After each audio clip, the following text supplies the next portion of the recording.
welcome all of you to this edition of the Nile Cruise. As usual, we meet every week and we discuss a number of issues covering different domains. So let's start our Nile Cruise for today, but first let me say hello to my colleague Ahmed Nader. Hello, Ahmed. Nashwa. Yes, as you said, we're going to be discussing a number of issues, a number of points, political, social, economic issues, of course, in Egypt nowadays. And don't forget to follow us on Nile Cruise, on Nile TV, on Facebook, Twitter, and Google+. So let's go out for a quick break, and we'll be right back again with you.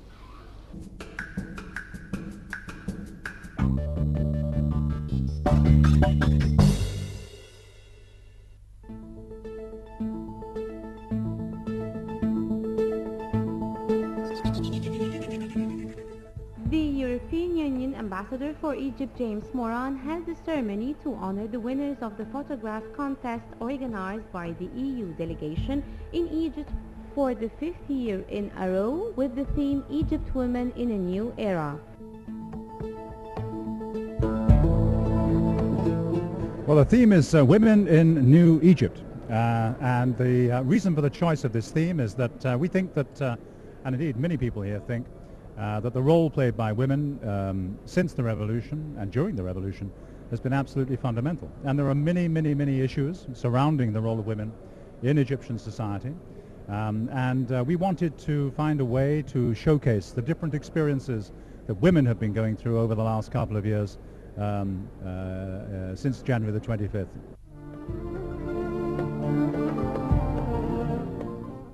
The ceremony was attended by a number of foreign ambassadors and European accolades in Cairo, in addition to many of the media and journalists and pioneers of the art of photography.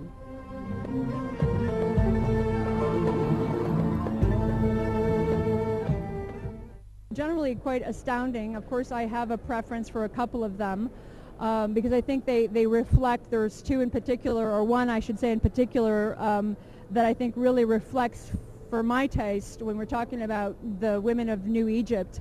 It would be this one here because I think it sort of captures what I see women trying to gain after the revolution, that is find their voice, respectability, independence, and dignity. And although she does look rather angry, maybe that's the voice that she needed to express it in so that people would really listen. That's right. At least they were then. I don't know exactly. There's no date here, so I don't know exactly when this was taken, but I like it. I think it really has a lot of movement, and there's a lot of sound, and there's a lot of energy, and there's real life in this woman. I think people even around the world should see that there are women like this, and they're not all, quiet and sort of silent.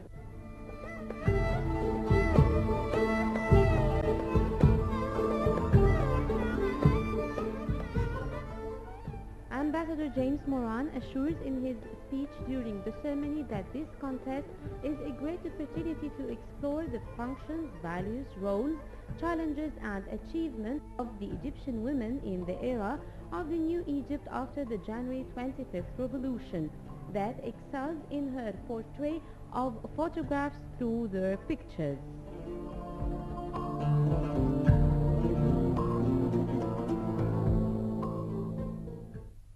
We think that we've got a very good selection here, some excellent photographic entries, some very promising young people who have been out there with their cameras, all of them amateurs. As you know, it's tradition that we do this for amateur photographers. Some of them in the past have gone on to greater things, to become professional, which is very, very encouraging. And the choices of prizes has been done on the basis of the artistic and technical merit, as well as on the strength and the relevance of the message that the photograph is giving. And we've had a panel of expert people on a jury to do that, and I'm very impressed with the work they've done.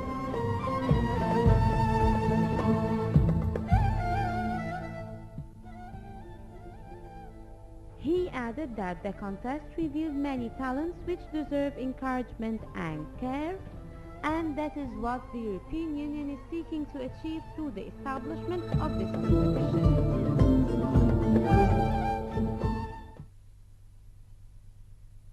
Actually, I'm a journalist, and I got a press release about the competition, My husband is a photographer. He encouraged me to introduce my work because I already had some work, and I went to the street afterwards to take more photos. And so I decided to. Actually, this is not the first time to participate in this competition. I already participated in 2010. It was about celebration in Egypt, and I got the ninth prize.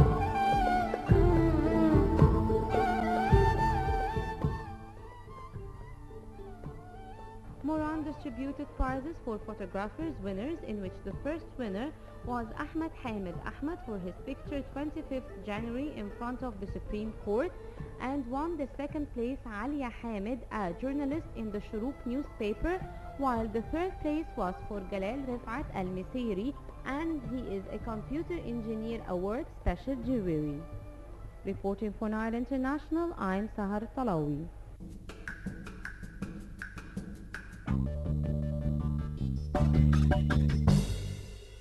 Welcome back. Right now we have many issues to be discussed, and all of us are talking about it. First of all, we're talking about the economic status in Egypt, and this is something very important to be tackled here. Everyone now is talking about the Islamic bonds or the sukuk that people are talking about being one of the only solutions to get out of the economic crisis. And basically, we are talking about this. We want to know how far can this help, especially that this project or this has been rejected by the Shura Council, by the Noor Party, by the Muslim Brotherhood. We're going to discuss it in more details, and of course talking about the parliamentary elections that will take place within 1 month or 2 months, and talking about the law to be applied by the Constitutional Court. The best one to tell us more about this is our guest today. We have Mr. Yahya Abu Wafa, economic expert and head of the Economic Committee of Al Wasat Party. I said something wrong. Yes. No, it's fine. It's fine. Nothing wrong. It's okay. Pleasure. Thank you. Mr. Yahya, let's start with the Islamic bonds. Who wants them? Who needs them? Who had the idea of Who first wants bringing them? it up? Actually, this is a very good question. The idea is we're talking about huge industry. We're talking about 1.35 trillion US dollars in 2012. This is the Islamic finance industry, and the Sukuk especially, it issued an amount of 121 billion US dollars. Yes. Okay, so it's huge market. Everyone is investing in Sukuk. And I mean collectively everyone in 75 different countries, from the US to Europe, of course Southeast Asia. Malaysia is a leader in this type of financial instrument. Why? Because simply some countries and some high net worth individuals, we're talking about the real dollars, they invest in this instrument because it's a Sharia compliant financial instrument, unlike the bonds, which is fixed income, and it's considered in Sharia terms riba, which is forbidden and not acceptable by Islamists and Islamic countries. And you said that the US is using such a mechanism? Of course. Why? Such an Islamic The mechanism. idea, of course. They have indexes in the US. They have Morgan Stanley index Yes. for Islamic financial instruments. They have HSBC in London. HSBC Amana is huge institution that provides this type of instruments. The idea is it's a very big pie. As I just said, it's a $1.35 billion US dollars. In 2012, it reached that amount. So each and every country is targeting a part of this pie to invest. And unfortunately, up till this moment, we don't have this alternative way of financing. We have the treasury bills issued by the government, and of course the treasury bonds, and we have the stocks, but we don't have the sukuk. And I believe it will be a brilliant alternative to finance our budget deficit. Well, you mentioned something. First of all, I want to differentiate, because some people, yes, of course, the States and Europe, they use the Islamic economic techniques, but it has nothing to do with the Islam as a religion. It is a technique in economy, and this is something very important to be taken into consideration. But talking about the sukuks or the Islamic bonds in general, first I want to ask you why the economic crisis that took place in the United States happened. Okay, that's a very good question. Let me explain As it. long as you are dealing with papers, I have the Of money, course. you take the money and I have a paper. Let me explain it quickly. There's a huge difference between the sukuk, which is the Islamic bond, if we may say, and the conventional bond. What happened because of securitization. What does securitization mean? Simply, you're buying a house in Spain, okay? And you took a mortgage to buy this house, right?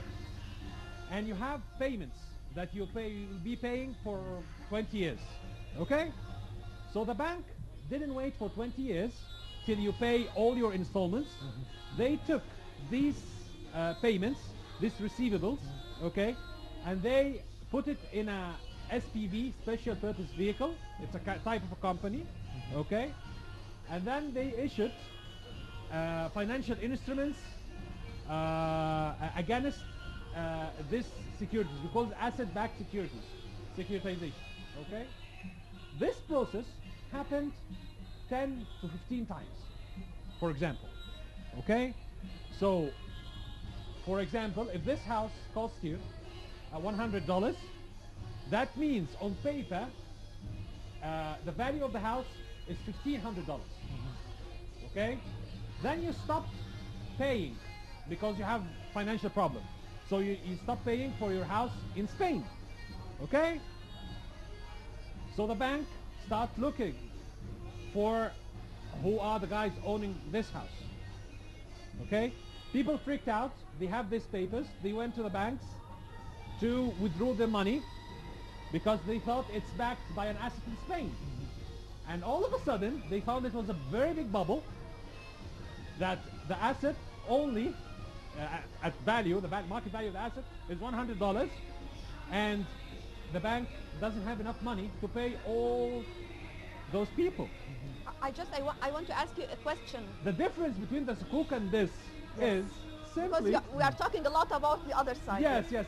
Simply, the sukuk has to be backed by a real asset. Let me tell you the definition of sukuk, because this will clarify matters. Yes. And the definition of a bond. The bond simply a company, for instance, and the company is obligated to buy to pay you coupon payments, and they pay you the bond at maturity, say 5 years. That's a bond, and they pay you interest on each coupon payment, and that's why it's forbidden with Sharia law. Okay, the sukuk on the other side is simply the issuer of the sukuk sells certificates, equal certificates. Okay, and then they rent the certificates back, and they pay you rent payments. That's according to the contract, right? Say for 5 years, and they do a contractual agreement. At the end of the 5 years, they buy back these certificates at par value. Where does the money come from? The money is generated from the returns and cash inflows that's generated by the asset. So it's backed by asset. Okay? And there's no interest because you're just receiving your the rent payments Yes. of the certificate. Did I So clarify why was that? it rejected twice here in Egypt? Actually, it was not rejected. We all actually, we proposed a sukuk law as Al-Wasat Party. Freedom and Justice Party, the Muslim Brotherhood, proposed another law. Noor Party proposed another law. And the government proposed a law which is now being discussed in the Shura Council. There is some problems in the law. That's why Al-Azhar didn't approve it, because we have some technicality with respect to the structure of the sukuk. Okay? And some other parties don't agree that this law was presented by the government. So they don't have the credit for it. So you mean everyone just rejected, not rejected the idea, but they reject certain Perfect. points. Exactly. Let me ask you something. Ask me. Why do we call it Islamic bonds? Because This it's- idea was there before. No, It no, has no, to do with by the definition. sukuk الشعبية that we talked about before. No. It's sort of different. By definition, if you just Google it, write on Investopedia or something, definition of sukuk, it will just appear to you. It's the Islamic way of using bonds. It's an Islamic financing vehicle. Okay? And believe me, if there is no need for it, it would have never sold by 121 billion US dollars in 2012. So the idea is there is need for it.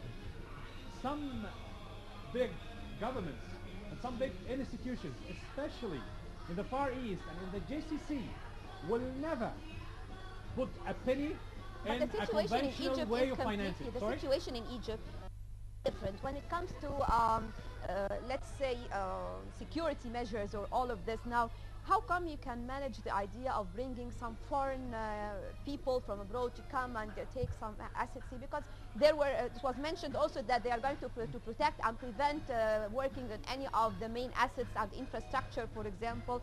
Many different things that has to do with security, and usually Egypt is under the spot of many of the foreigners, Europe, the States. So we are not like China, for example. Okay, that's a brilliant question. There is something Two called brilliant questions up till now. Actually, I have two brilliant questions. Actually, all your questions, Nashra, I know you very well, sir. All your questions are brilliant, sir.